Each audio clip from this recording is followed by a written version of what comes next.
Friday, April 6, 2018, Monaco 64, home of alternative economics and contrarian views. So it's around 8:30 a.m. London. The markets have been fairly volatile overnight. There's been an announcement that President Trump could extend $100 billion worth of import tariffs against China. I saw late yesterday when the futures opened that the Dow was down over 400 points. Gold actually rallied up to 1333. But I'll get to the market later. I want to look at Andrew Jackson today and the bank war, how he vetoed the renewal of the charter of the Second Bank of the United States in 1832 or 33. And I've read a book about Andrew Jackson called Andrew Jackson, His Life and Times by H.W. Brands. Very thick book, recommend it. And the reason I want to talk about Andrew Jackson is because of central banks and President Trump. Some of the viewers have noted that President Trump, and I noted as well, excuse me, put the portrait of Andrew Jackson back in the Oval Office. I'm not sure if it was President Obama who took it off the wall. Probably was. But does it mean that President Trump is going to go against the Federal Reserve and what was called in those times in the 1830s by Andrew Jackson, the aristocracy of finance? Difficult to say. It would be good if he did that. But I'd also note that Andrew Jackson was the first president that was... how can I say that there was an attempt to assassinate him?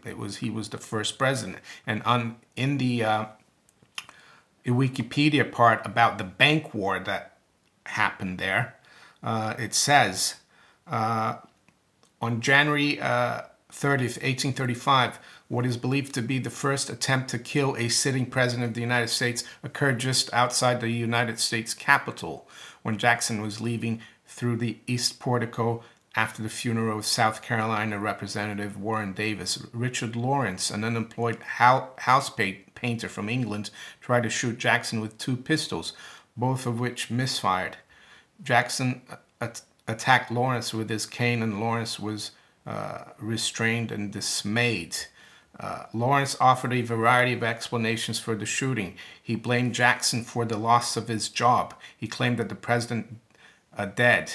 With the president dead, and I quote, money would be plenty, a reference to Jackson's struggle with the bank meaning the Bank of the United States, and that he could not rise until the president fell.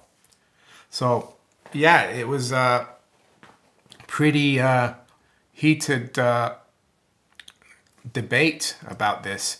But before I go further into Andrew Jackson, let's quickly have a look at the markets. Gold, as I said late yesterday, rebounded while the Dow is down 450. It went up to 1333. But now with London coming in and the Bank of England, the head,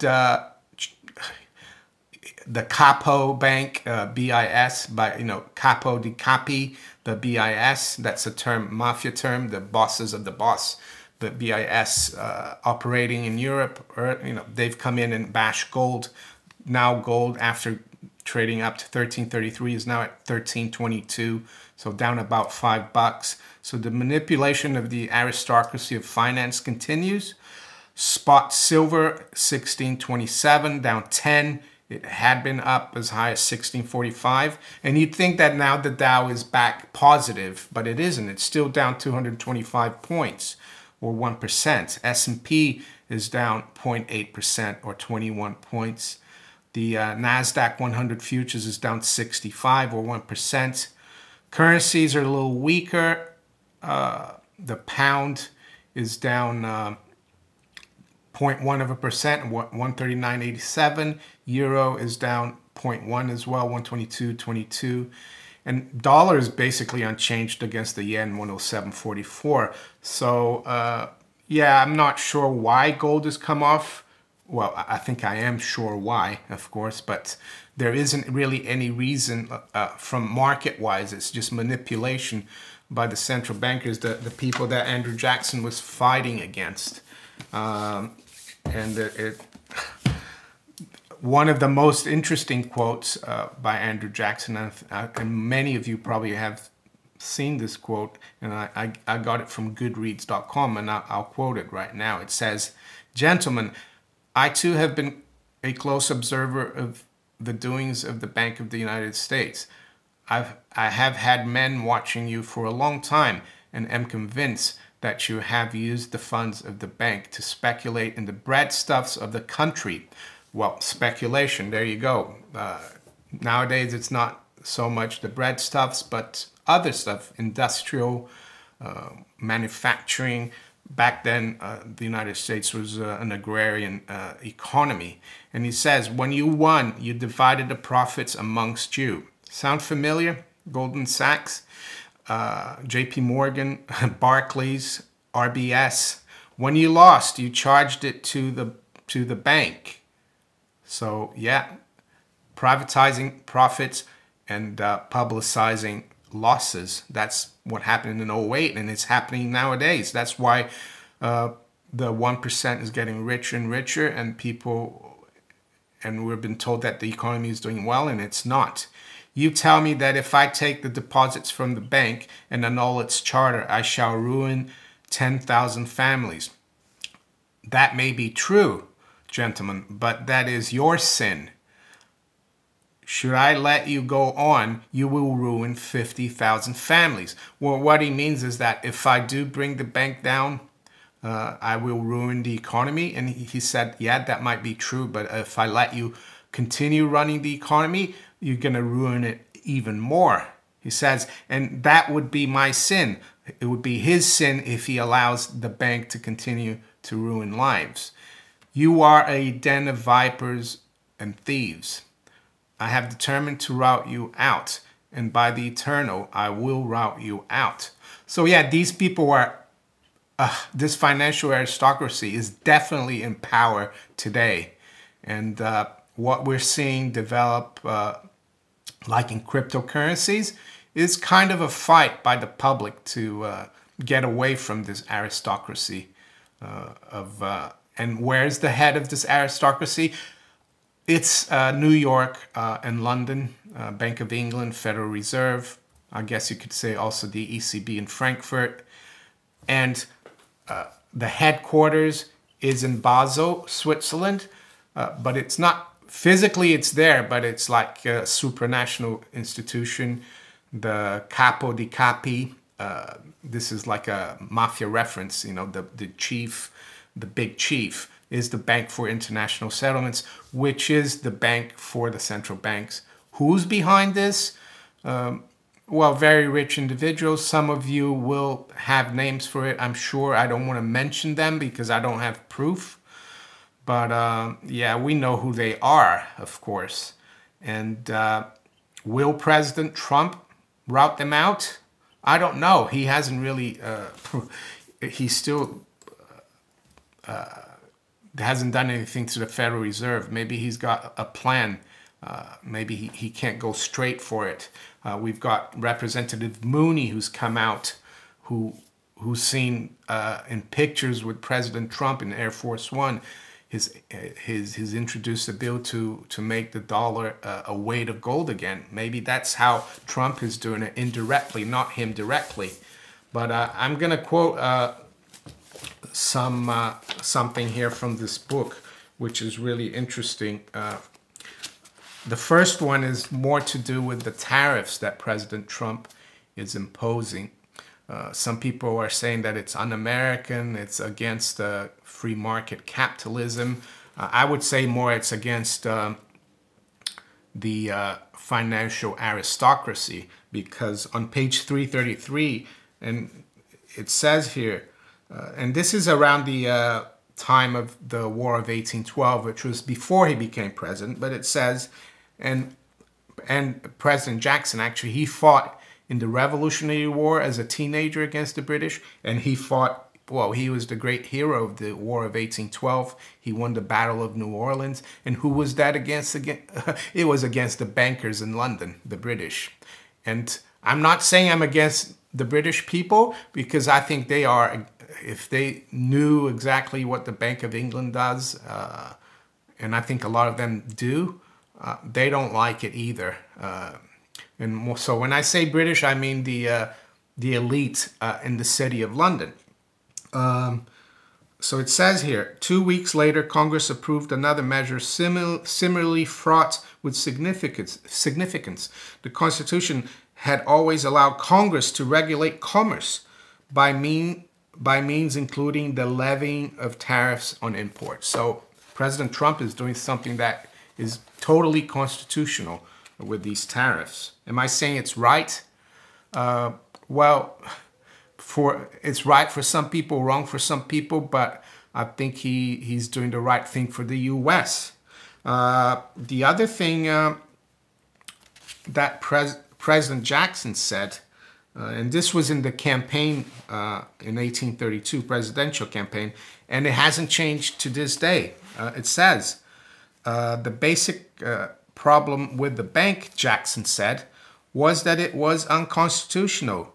The bank's defenders cited political precedent and Supreme Court decisions as providing constitutional sanction. But what President Andrew Jackson was a lawyer, so and he quotes, he says, "To this conclusion, I cannot assent." And I go on to quote him. He says, "Mere precedent is a dangerous source of authority and should not be regarded as deciding questions of constitutional power, except where the acquiescence of the people and the states can be considered as well settled." And it goes on to say, if anything, the history of the Bank of the United States showed that the question was far from settled. Congress had approved a bank in 1791 and disapproved it in 1811, well, just before the war with the bankers from London. They call it the British-American War of 1812. It had debated long before approving it in 1816. As for the states, Jackson reckoned that the sum of legislative, executive, and judicial opinion from the states ran against the bank by as much as 4-1. And it goes on to say, regarding the Supreme Court, Jackson didn't think it had spoken in anything like a definitive tone on the bank. More to the point, Jackson didn't believe the executive was bound by Supreme Court decisions, nor for that matter was the legislature. So yeah, he slayed the bank, the second bank of the United States, and Nicholas Biddle, who was the president of that bank, who was from a patrician, if you want to call it, Philadelphia family. Yeah, and he slayed the financial aristocracy. So from 1833 there, or 1836, I think was when the charter ended, to 1913, the United States did not have a central bank. And what happened during that period in the United States? Huge economic growth. So yeah, Andrew Jackson, the bank war, the Den of Vipers, President Trump putting his portrait back up. Does that mean the United States is going to go back to constitutional money and abolish the Federal Reserve? Or even if they don't abolish the Federal Reserve could act just as a normal bank with no power, of course. That would make sense with Representative Mooney's bill if it goes through. It's the market that will determine interest rates, and it will be the market that will set the value of the dollar in gold, in the weight of gold. So later on today, by the way, we've got non-farm payroll, the hypothetical U.S. jobs data issued by the Bureau of Labor Statistics.